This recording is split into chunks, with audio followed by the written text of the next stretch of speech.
A relação dos neandertais com esse estudo surgiu há 350 mil anos. Rebecca Wright, 40 anos, com ele começou logo depois que ela completar 14 anos, em uma visita organizada por seu colégio, Urac Skies, viu de perto como se trabalhava em um sítio arqueológico da era romana. Então percebi que queria estudar arqueologia, diz. Anos mais tarde, um vídeo projetado no Museu das Cavernas de Altamira, Espanha, a fez fechar o foco sobre o que realmente lhe interessava.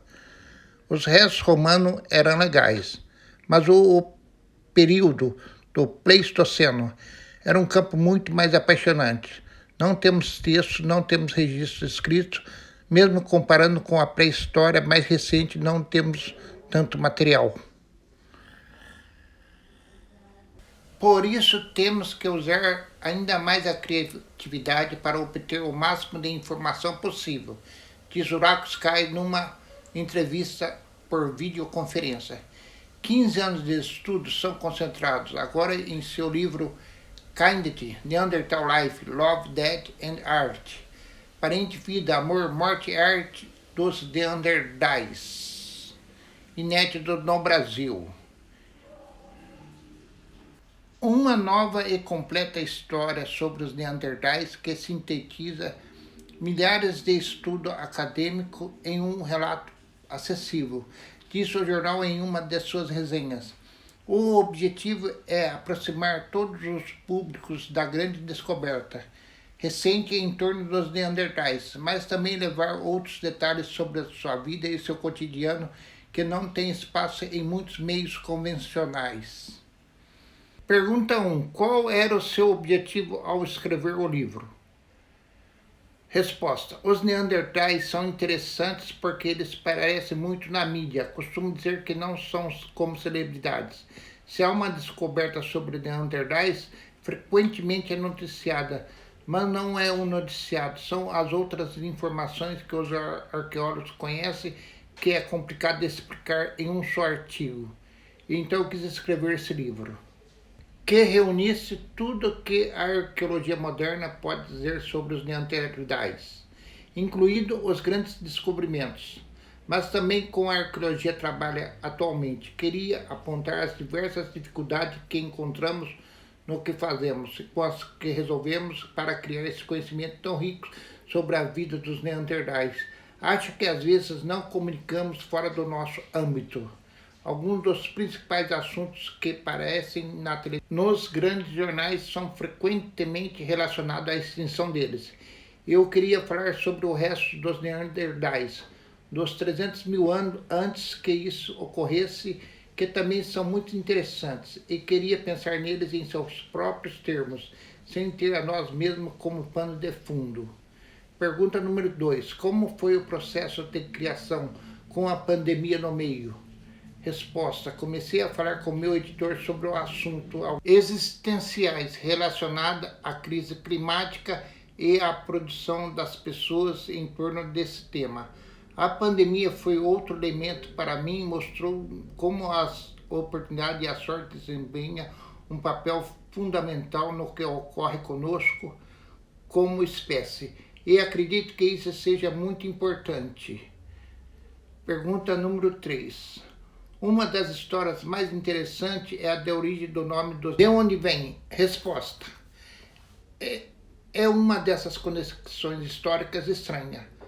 Há muita coisa antiga na história dos neandertais que nem sequer inclui, porque são extremamente esquisitas. Por exemplo, no momento da Segunda Guerra Mundial, havia uma caveira de Neandertal sob o altar de uma velha igreja católica em Roma. Uma coisa muito estranha, o nome do Neandertal, como se refere originalmente, vem da caverna na Alemanha, que fica no vale de Neander, Neandertal em alemão. Esse vale foi batizado dessa forma em alusão a um poeta e compositor, Joachim Neander, dos anos 1600, uns 100 anos depois de sua morte. Mas antes disso já era um vale muito bonito, era um lugar muito turístico, onde as pessoas iam para se inspirar. O curioso é que o sobrenome original dessa família era Neumann, mas na por moda da época, seu avô modificou seu sobrenome e adotou o de Neander. New Man significa homem novo. Então o Vale de Neander foi batizado, sem que soubesse como o Vale do Homem Novo, muito antes de ali serem encontrados os primeiros restos dos Neandertais. Não se pode imaginar um lugar mais adequado. Pergunta número 3. Lendo o livro dá a sensação de que sabemos tudo sobre os Neandertais, é assim. Resposta. Há muitas coisas que desconhecemos. Não sabemos qual é o ponto mais oriental que habitaram. A caverna de Denisova, na Sibéria, é o ponto mais oriental onde nós encontramos os restos. Mas isso não significa que o ponto mais oriental onde chegaram, entre Denisova e o Pacífico, há só a estepe e algumas montanhas. Mas não há razão para que não pudéssemos chegar significativamente mais longe. Tampouco soubemos o quão longe eram as capacidades de se deslocar como indivíduo. Temos duas formas de medir isso. Podemos olhar os isótopos de seus ossos, que nos dizem que podia andar 50 km, mas poderia não ser uma medida real. A única outra forma pela qual podemos fazer isso é rastreando as pedras das ferramentas que criavam e dizer que a ferramenta veio da montanha que fica 100 ou 300 km adiante. Mas depois tem essa distância tão grande, significa que os Neandertais se moviam individualmente nessa escala, ou entregavam esses tipos de objetos em alguma espécie de intercâmbio, não sabemos ainda.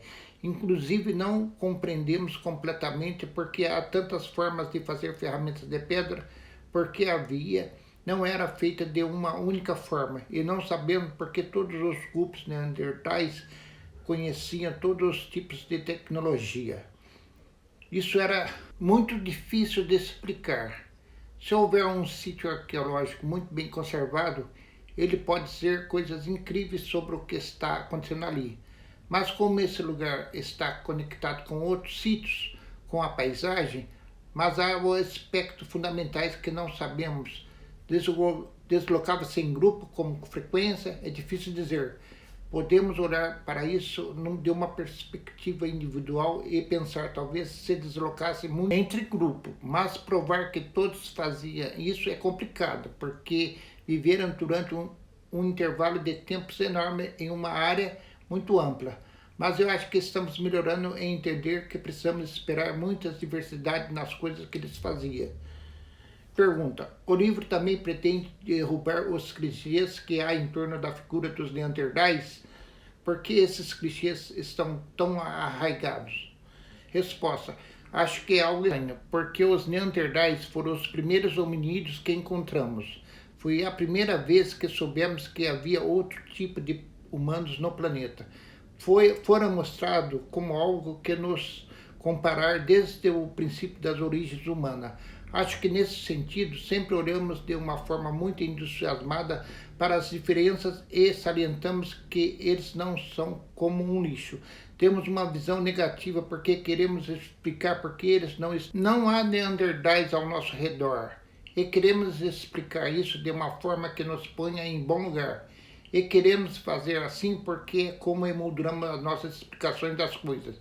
Definitivamente há uma visão negativa persistente sobre os Neandertais, tanto na ciência como na cultura. Mas, por outro lado, se eu conheço alguém em um trem ou em uma situação similar e digo que trabalho com os Neandertais, eu frequentemente me dizem, não são tão estúpidos como se achava. Mas as pessoas ainda gostam de usar a palavra Neandertal como insulto. Isso se separou da arqueologia. O insulto continua aí. Pergunta. Mas os Neandertais viviam em grupo preocupados com os outros, dormiam em camas e, centrados pela arte, tinham uma cultura e algo parecido com uma linguagem. Poderíamos pensar que, no fundo, nós somos tão diferentes. Resposta. Se você observar que os Homo sapiens faziam na época em que os Neandertais estavam vivos, a maior parte daquele tempo faz entre 250 mil anos e 40 mil anos. Os restos arqueológicos são muito semelhantes. Há muita pouca diferença. É só um pouco depois de 100 mil ou 60 mil anos quando começaram a ser vista alguma diferença em nível estético e possivelmente também algumas técnicas de caças. Acho que um dos grandes elementos que pode representar uma diferença em termos de extinção é que nesse ponto os grupos de Homo sapiens tinham uma organização social diferente. Temos evidência arqueológica de objetos simbólicos como pingentes de pedra, inclusive a genética sugere que os primeiros grupos de Homo sapiens não estavam isolados uns dos outros, viviam em grupos pequenos, mas estava bem conectado. Isso se parece bem com o que vivemos na população extrativista recente. As pessoas se moviam entre grupos do tempo todo. Muitos deles não tinham um vínculo de sangue, mas tinham redes de apoio amplas. E isso é o que talvez os neandertais não tivessem. Então acredito que, ou talvez tenha realmente feito a diferença, está relacionado com as comunidades sociais dos primeiros Homo sapiens. Pergunta: os neandertais eram quase tão inteligentes como nós, mas mesmo assim desapareceram.